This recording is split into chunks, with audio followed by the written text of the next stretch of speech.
We will start out with what I think is easily the worst comic book, Wonder Woman 787. And here with me, as always, is the man whose life I'm trying to destroy. I'm trying to kill Doc's love of comic books by making him read the very worst comic books I can get my hands on. How you doing, Doc? At least she didn't punish me with atrocious art this week. Although Wonder Woman's art was not really that good, it also was not all that offensive either. It was just boring enough. Hey, you got lucky that you were down for the count for giant-sized Thunderbird #1 last week, because that thing was truly awful. Let's get into this DC comic. Wonder Woman 787, Becky Cloonan, Michael Conrad, Clunrad together again with Emanuela Lupacchino on art. As you mentioned, the art looks perfectly fine. But, man, this comic book is, I don't know, the best way you can describe it is kind of a mess. So I guess they were like, oh, we forgot to close out the story with Altum in Trial of the Amazons, and he got like a little bit of the chaos into him as it was closed behind Doom's door or Death's door, or whatever the thing is. And I guess they're like, well, we got to finish this up or we can't move on. So Wonder Woman goes down to a submarine and then beats the crap out of him. And it was quite uninspiring. Anticlimactic, yes. Yeah, this was hey, by the way, we never really got any trial. We never got any contest. So let's just have Wonder Woman rip open a sub and let a guy drown to death because reasons. You know, look, I'm sorry. Wonder Woman is the kind of character that even if the guy wants to die, she'd still save him. And that's especially after getting the reveal of his tragic backstory, how it was used by the Godstock. Wonder Woman could they can relate, could sympathize with that. Yeah. Yes, exactly. She could definitely empathize with this Altum guy, whoever the fuck he is, about the shit that he had dealt with. It's like hey, let's close all these plot holes. The comic. Yeah, it was very, very unexciting. And then we get to see Steve Trevor in his, bosom buddy, what is it, perfect strangers type relationship with his new roommate as he's walking around the house naked. He wants him to tie his tie for him, Doc. It was hilarious. Like, I don't know where their source of inspiration for humor comes from. It's got to be fucking Hannah Gadsby, because there is not a single comedian on the planet after 1973 that would think that the tying the tie thing was even remotely cutesy or funny. The last time this was funny would have probably been on fucking Mork and Mindy. Robin Williams would have sold it, though, you know. Exactly.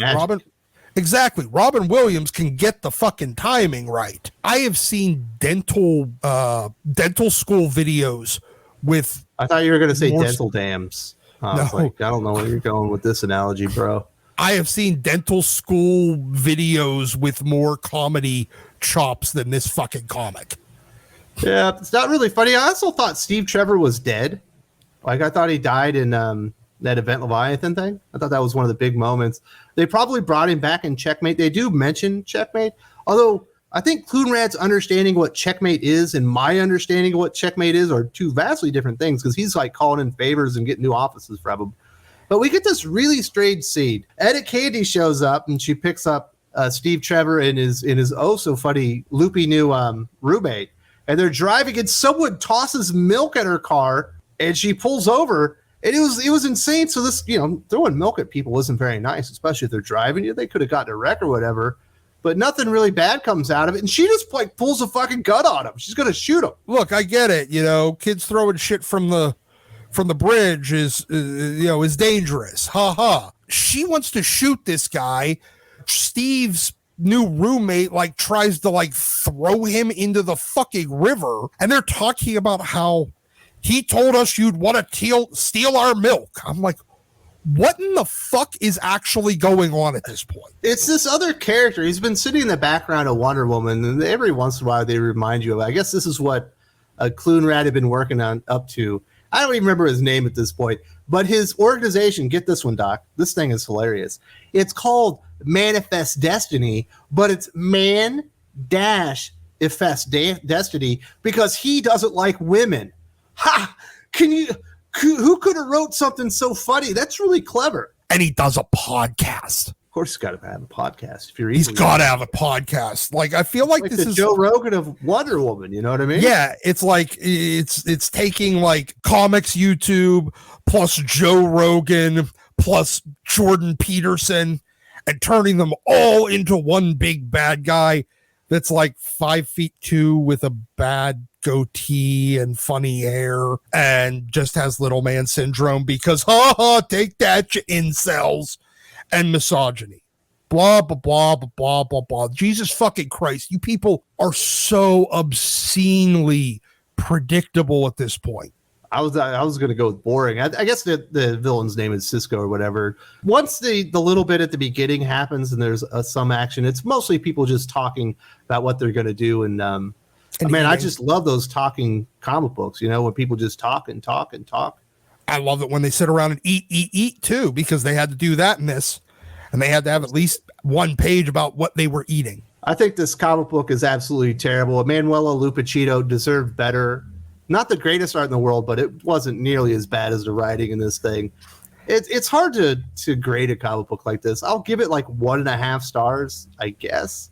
But this is absolute nonsense. You'd think coming out of a big event like Trial of the Amazons, they would try and do something interesting. But I don't think Clunrat are capable of interesting.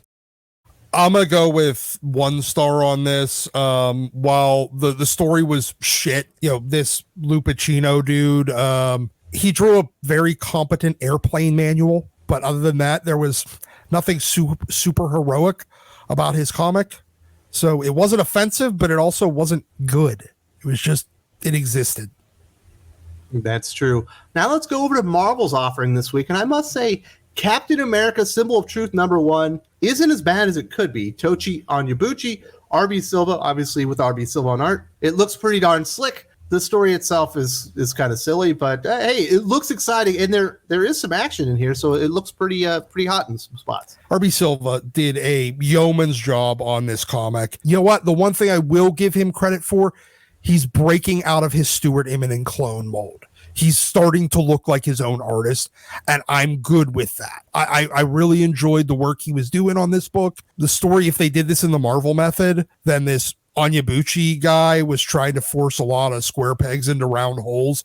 There was a lot plot-wise that didn't make sense. You know what's interesting? This is the second issue we've had with this version of Sam Wilson as Captain America, and they have yet to explain why he's Captain America. Why the fuck is he Captain America? Why do we have 2 Captain Americas? Because TV synergy, I think. But you would think that they would take the time to at least explain why in the Marvel 616 he is Captain America, and he's got his sidekick with him, and it turns out there might be some components of the super soldier serum on a train, and they need to get in there and protect it, and wouldn't you know it, some marauders show up, some outlaws are coming for this train, and we have a big fight. Feels like Captain America stuff. It does. And from that perspective, it was fine. It seemed like you're just kind of run-of-the-mill generic Captain America story. The only interesting part of that is they all had the name Harvey Madsen, but even then they made a joke about it of, somebody's seen Reservoir Dogs. And they never really do anything with that, never really go anywhere with it. So as they're fighting, we get this moment where there's a missile that's launched, or I guess it's a rocket. There's a rocket launch and it kind of hits Sam Wilson and he goes down for the count. And then we get like fucking 14 pages of flashback as Sam Wilson is remembering the date he went on with Misty Knight. I was like, what the fuck is this? It doesn't really make any sense. Okay, it's he gets just hit. To establish that they might be in a relationship, but that's a lot of real estate to establish one fact. I get it. Like what this was his way of writing this story to start in media res. As soon as you say, we think there's super soldier serum on the train, you've explained why he's there. You don't need any more explanation. I know, but they also need to establish Sam in a relationship with Misty. They don't want to have to go through showing you these things. But when we get back to the action, then we find out what this comic book's really all about. It illegal turns out immigration. There's no secret super soldier serum on this train. Its cargo is living people from Mexico. And when the new Falcon rips open the hatch or whatever, he sees inside, and guess who it is? His cousin from Mexico. What a coincidence. That part was eye-rolling. Look, we already saw this shit in Nick Spencer's Falcon Captain America. He suddenly became Barack Obama. He needed to stop those people that were preventing illegal immigration. Remember that comic from like 5 years ago? All they're doing is the exact same fucking story, but this time, not only is Sam going to be there, now you're going to have a personal stake in it. Stopping illegal immigration is bad narrative will be hitting too close to home for him. I don't know. There's a better way to set this up and make the stakes feel important, because this was kind of laughable.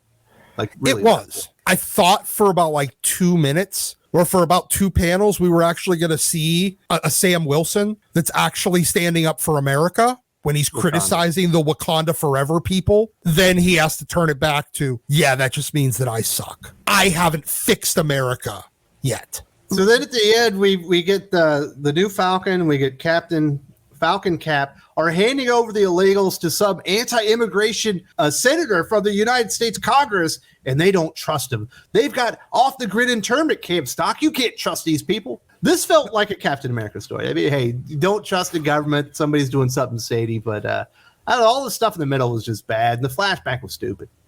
It was. And then we finish it off with Crossbones looking like he hasn't touched the juice in like 3 years, and now he looks like Ned fucking Flanders in jail. Like Powder. Yeah, he looked like Powder from that fucking movie, just hanging out in jail, and the White Wolf shows up. I like the White Wolf though. He's cool. Yes, but we know where he's going. He's gonna end up having him take down Wakanda after he takes down the United States and kills Captain America. I bet he doesn't win. I'm gonna go with he doesn't win. Yes. And but it's all so fucking predictable. Tonya Onyebuchi should not be writing comics if he's writing them this so fucking predictable. Predictability doesn't always have to be bad, but this is the number one issue. It's supposed to be your best foot forward. There's some real issues here, but this isn't the worst thing. Normally when we talk about worst of the week, we get worse comic books than this. This is marginal cringe with decent action with actually good art. Mm-hmm. Yeah, I would give it like a 2 stars, maybe borderline 2.5. It's not a recommend, but if you have to read it, I'm not going to tell you you're making a mistake. You know, so it was all right, I guess. No, as a marquee release for Marvel for this week, it could have been a lot worse. But it also could have been a lot better. Absolutely. It's kind of sit there in limbo, I guess. So those are your worst comic books of the week. We did have Doc back this week. I definitely want to say thank you very much to Drew for standing in for Doc last week. I thought he did a good job. I want to say thank you to Drew too. You took the lumps for me last week, brother. I owe you. And also, you definitely did. You stood in for me well. You got just as angry as I would have by those shitty comics. Wonder Woman was following on the heels of the supermassive Trial of the Amazons event, which shockingly wasn't all that good. If you want details, I did make this video really talk about a lot of the ways that this Trial of the Amazons failed. Becky Cloonan, Michael Conrad were a big part of it, but it goes way deeper than that. If you haven't checked it out, definitely check this video out.